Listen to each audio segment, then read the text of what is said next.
Welcome to the next in our CEO Capsule series as part of our digital events program at Revo. We've been providing insight to our membership by interviewing a number of senior industry influencers to understand the impact of COVID-19 on their business, leadership through a crisis, and the roadmap to recovery for the retail sector. I'm absolutely delighted to be joined by Lawrence Hutchings today, CEO Capital & Regional. Lawrence joined Capital & Regional in 2017, following 4 years at Blackstone in Australia, 2 as managing director, and has over 20 years experience in the property industry. Prior to Blackstone, Lawrence was at Hammerson for 4 years, the last 3 as managing director UK retail, before which he spent almost 7 years at Henderson Global Investors, latterly as director property European retail. Lawrence, very much welcome. Thank you very much. Good morning. So tell us, non-essential retail locked down on the 23rd of March, leaving retailers without cash flow. For many, that meant that they couldn't pay their rent. And then following the government's moratorium on forfeiture, that meant that many who could pay simply refused to pay. How has Capital & Regional navigated its way through this minefield? Well, thank you. That's a great place to start, and I think we very much look at COVID as firstly, and the lockdown as a humanitarian crisis. Clearly, with the global death toll over 40,000 people, I think we just need to constantly remind ourselves that this is a humanitarian crisis firstly, and an economic crisis secondly.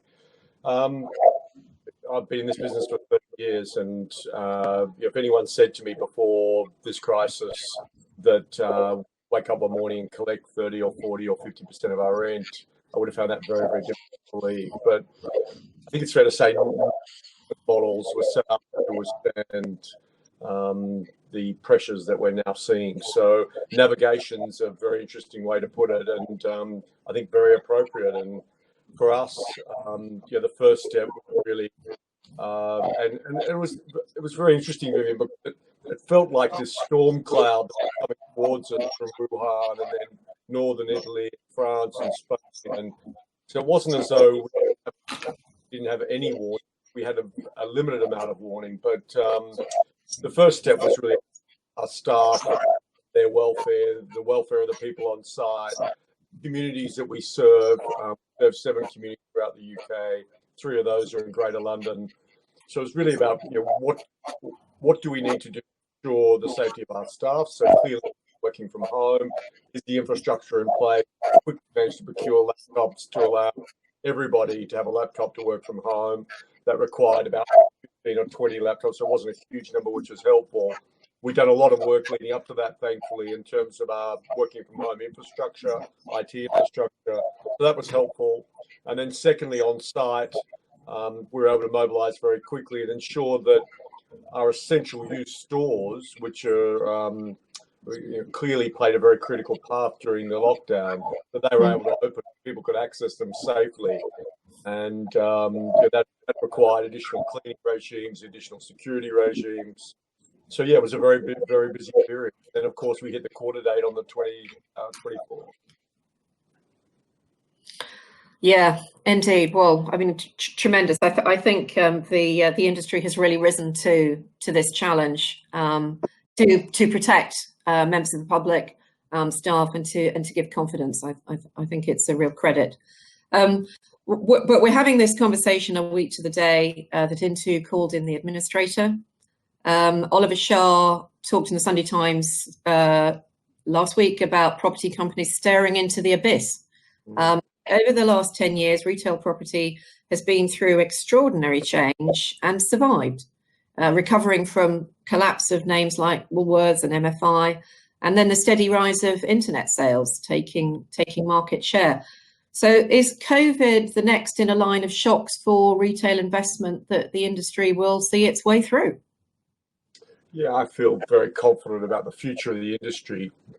It's interesting, if you read a lot of the mainstream press during the middle of lockdown and listened to a wide range of industry pundits, you could be forgiven for thinking that no one was going to reopen, and that the retail store, the physical retail environment was completely redundant. But it's very heartening sitting here today. During the lockdown, we had about 60 odd stores open, out 700 plus stores across our assets. Today, I'm pleased to report 2 weeks after the easing of the lockdown restriction to allow non-essential retailers to trade, we're at about 460 stores. So within 2 weeks, we've opened 400 shops. And I think the important thing underlying that is that represents probably 300 odd retailers. And those retailers clearly believe that the physical environment is incredibly important. And the store has a very, very important role to play. And I don't think we can lose sight of that as an industry. As I say, I've worked in this business for 30 years, and I can remember going to ICSC conference in Las Vegas about 20 years ago, and the theme of that conference was, when the internet had just started, was the end of the shopping mall, and that was 20 years ago. And we all know that an enormous amount of floor space has been built, and an enormous amount of contribution has been made by industry into local communities. We know that has been very economically viable. It's provided great returns. It's provided platforms for our retailers. So I passionately believe that the physical environment still has a very important future. But as you say, we need to accept that it's changing, and it's changing very quickly. I believe that the fallout from COVID will be an acceleration of structural changes that we've been seeing. And I don't think they're just about retailing changes. I think they also speak to societal and demographic changes. Yeah, sure. Rather than focusing investments on our major cities, Lawrence, which is perhaps the easier call, Capital and Regional takes pride in working with local communities in towns around the UK, just towns, smaller towns, larger towns, but towns as opposed to cities. Which of course reflects the government's levelling up agenda. What role do you think property investment can play in the government's levelling up agenda? I probably got an enormous play, and I was fortunate enough to, in my time at Hammerson, to be involved in some of the largest retail-led urban regeneration projects in this country's history. Projects like Liverpool, for example, projects like Liverpool One, projects like Bullring in Birmingham, projects like Cabot Circus in Bristol, and High Cross in Leicester. And during that process, we met an enormous range of people from government and from non-government bodies. And I'd have to say that during the late 90s and early 2000s, that the UK led the world in urban regeneration. And I think we should forget that.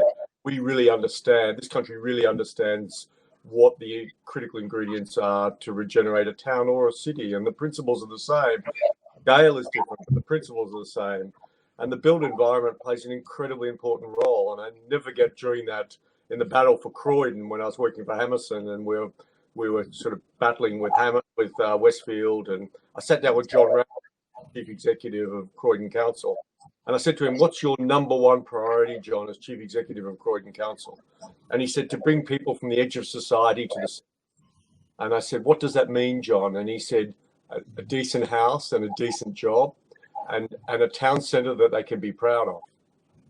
And he talked about the social mobility, that enhanced social mobility and sense of aspiration, and how important that was to the youth that lived in and around the Croydon area. So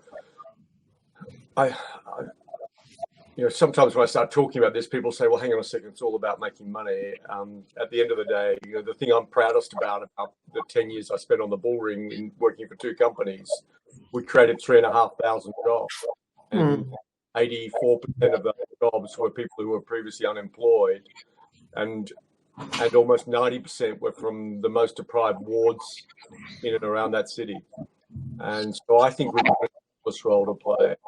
And I think the other thing a lot of people forget is that retail jobs provide have a very low barrier to entry.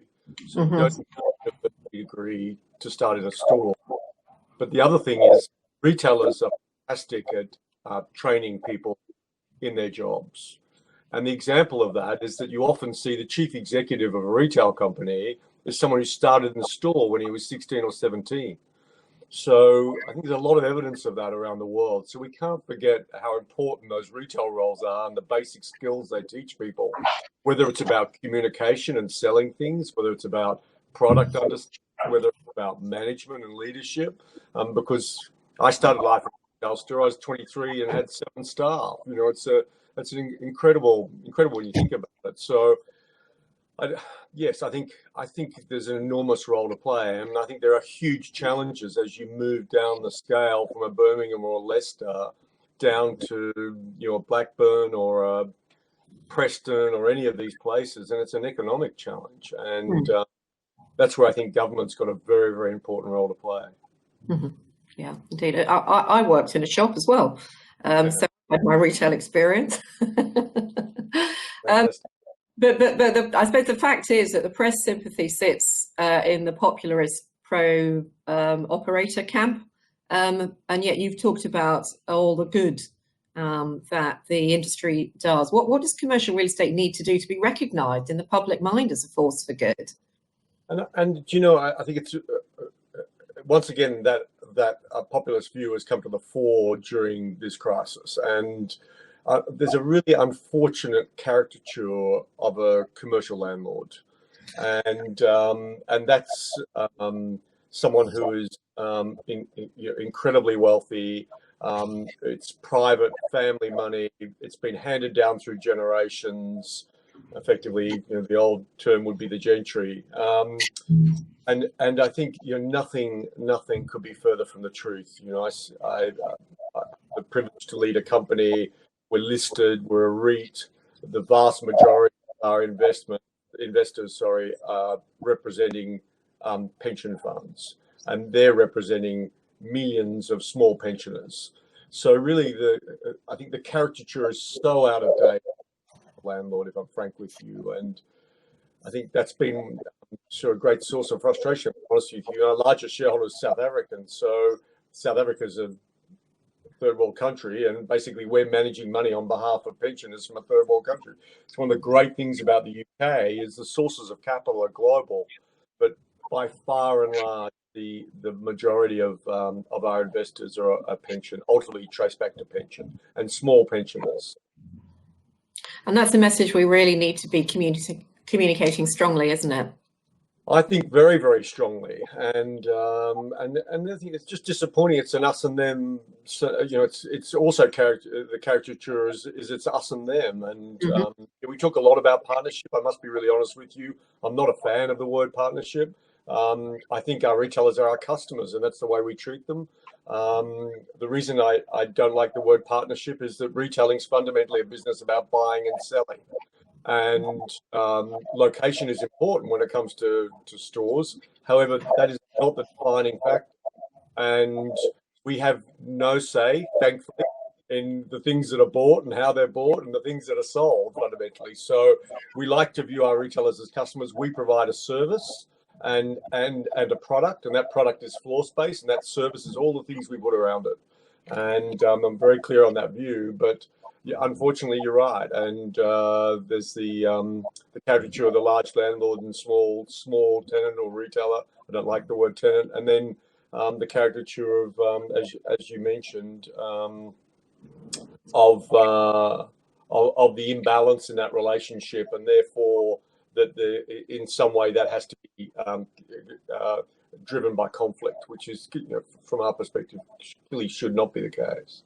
No, indeed shouldn't. And actually, in my experience, for progressive landlords, that hasn't been the case for years and years, and yet it's still portrayed as that. And in fact, during this crisis, there have been many examples of collaboration, largely unreported, but nevertheless, and as a result, the relationship between property owners and operators has reputedly slumped to an all-time low. I actually think it's a lot better than is being reported. But obviously, we want to get that relationship functioning again. It's in everybody's interest. We win together. What do you think needs to be done to support that? And what perhaps can Revo do to support that? Yeah, and I think I'll start with Revo. And, I think Revo's got an incredibly important role to play in our industry. I think there is a real need to bring both sides together. I think Revo does that. The fact that Revo's had past presidents who are retailers, I think, is testament to the fact that it's a body that inclusion is at its heart, and a recognition that without all of the stakeholders being represented and their voices being heard and their issues being understood and responded to, we won't have vibrant, healthy retail destinations and town centres. So, what else needs to be done? I'll be frank with you. I think in the majority of cases, we have very productive dialogue with our retailer customers, and we see a very responsible approach from them. One of the most heartening things during this crisis is for one of our retailer customers, a small independent who'd been with us in one of our community centres for many, many years, and he'd had to close during lockdown. And the moment lockdown was finished, he'd received a government grant, and he came in and settled all of his rent. And I remember the centre manager rang me, and I said, "Are we sure financially he can do that? I don't want to put him under any duress. Can you please go back and make sure that's not putting him in a difficult position, because his sole source of income from that store."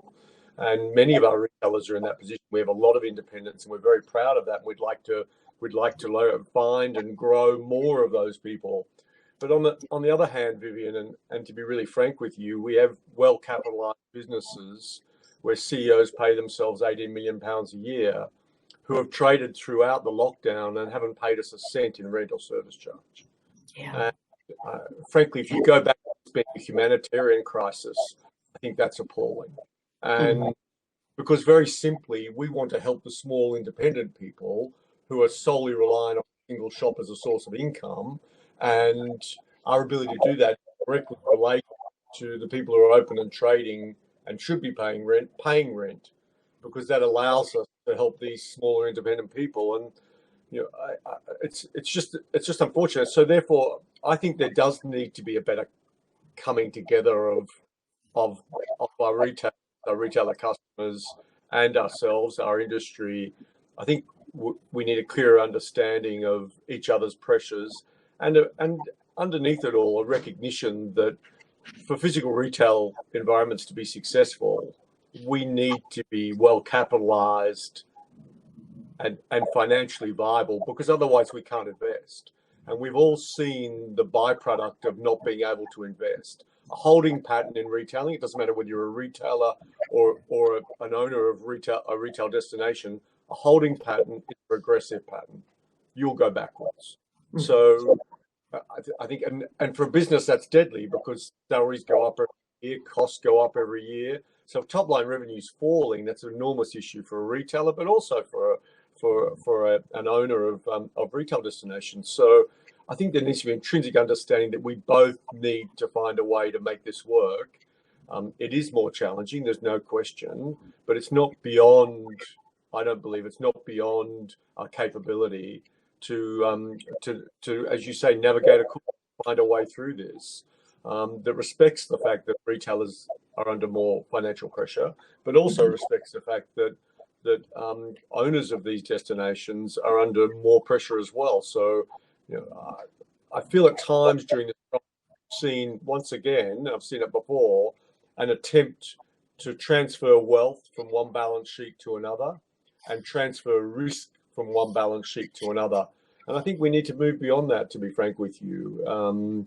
It's, how can we find a new platform that allows us both to succeed? Yeah, indeed. What about the lenders? The lenders have a role in this, don't they? Yeah, and increasingly, I think, given we're staring down the barrel of 30 to 40+% fall in asset values, no commercial owner, they've got no leverage at all, no debt. Business models are set up to withstand that sort of correction in asset values, and I think Intu's been evidence of that. If asset values hadn't fallen by the level they had, they wouldn't have breached their covenants. It wouldn't have created the crisis within that it did. And I feel everybody at India. Got good friends there. I know Matt very well. I think it's a personal tragedy for a lot of people. They made 60 people redundant early this week, but I think the lenders need to be responsible, and it's been interesting. We've got a variety of lenders, and we're well connected in the market. I think some have been more accommodating than others, is the best way to put it. But we keep falling back to, are we collecting enough rent to service those loans? And I think bank covenants are interesting, loan covenants are interesting, but we're in unprecedented times, and I think some flexibility around lending covenants, and it might be that the PRA and Bank of England need to get involved and provide the banks with a little more flexibility in terms of how they provision some of these loans to ensure that that the owners of these assets are given enough flexibility to navigate their way through this. I don't believe the banks want to take these assets back for 1 minute. I don't believe that plan A for Intu was to put administrators in there for the vast majority of the lenders. Indeed, quite. You mentioned earlier inclusion as part of our retail property community. More broadly, diversity and inclusion is increasingly vital to the success of prosperous, progressive industries operating in fast-changing environments, and commercial real estate is no exception to that. Up until last year, I chaired Real Estate Balance, which was campaigning for women in senior positions in the industry, and the industry recognises it's got some catching up to do in order to present itself as representative of the society that it serves. How do you think we can attract a greater diversity of thinking and experience into our industry? Yeah, and I think that's a really relevant and important topic. I think real estate here has for a long time been the domain of people with a certain skill set and certain qualification. I think it's, for one reason or another, has appealed to predominantly males for whatever reason. I think that is changing. Retail and hospitality, hotels, etc. We've always seen a stronger balance in terms of diversity and representation throughout the organisations. I've often met hotel managers who come from a diverse background. And I'm very pleased to say here in our own business that 3 of our 7 centre managers are incredibly competent women with very strong retailing backgrounds. But I think in terms of doing more, I think that really needs to happen at the grassroots. And part of it's about perhaps doing a slightly better job of explaining what real estate is about and the huge diversity of careers that real estate offers. Once again, moving away from another caricature, if you like, which I think's very outdated. Also, the traditional caricature of a chartered surveyor. I also think there's a real opportunity for the industry to open up, and we've employed several people here in real estate roles that don't have chartered surveying qualifications, and I think, and it's been really interesting to watch those people and go on then take a greater interest and want to become chartered surveyors and do postgrad courses. So I do think we need to be a lot more open, and I think the nature of the change that's going on in our industry means we need different skill sets and people from different backgrounds who can think differently and bring different skills to the table. So I'm very fond of saying here that we need to embrace technology as a business. We're being disrupted by technology. We need to understand it, but we also need to harness it. So we're in the process of rolling out 3 big IT projects, cloud-based, Voyager into our property management system, Salesforce into our leasing area. We've run Anaplan into our reporting structure, we're really excited about what they can do for our business. So it's how do we harness technology on one side, and how do we understand? I'm a digital I'm a digital immigrant. I'll be honest with you, I'm not a digital native. I was born on the wrong side of that divide. But it's great that we've got such a broad mix of people here from an age perspective, and I think that's the more we can have in our business who have grown up with that and just understand what technology can do for you and how that affects everything from the shopping journey to how you put a report together is just phenomenal. So I think it's really exciting, but I think we need to work much harder at the grassroots. Yeah, indeed. But I think we've all got a lot more competent, Lawrence, in the last 3 months than we might have anticipated previously. In my case, it's very low base. Oh, come. So finally, we've all had to adapt, as I've just mentioned. What's your favourite personal experience for the period? There's been a lot of them, and you can see I'm in the office. I don't have you in my bedroom, but well, not on the wall anyway. I've been riding to work every day, and I'm pleased to say the British weather's up because I've only got wet one day out of the last sort of 14 or 15 weeks. But I think two things have struck me is the resilience of people. And I think the British people, obviously, I'm Australian, I have dual passport and very proud to have a British passport. I think the resilience of the British is just amazing, if I'm honest with you. And just this attitude of get on with it, give up a lip, and I just think it's phenomenal. And I think I find it really heartening. It's one of the things that really encouraged my wife and I to want to come back to the UK after the 5 years back in Australia and working with Blackstone. So I think that great spirit has been incredibly heartening across the piece.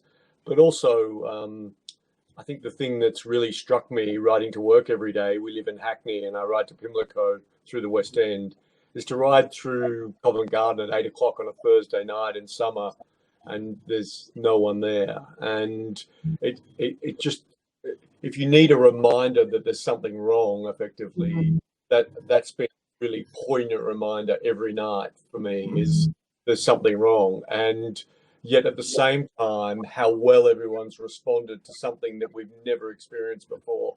It's certainly in our lives. We weren't around during the last pandemic. Certainly I wasn't.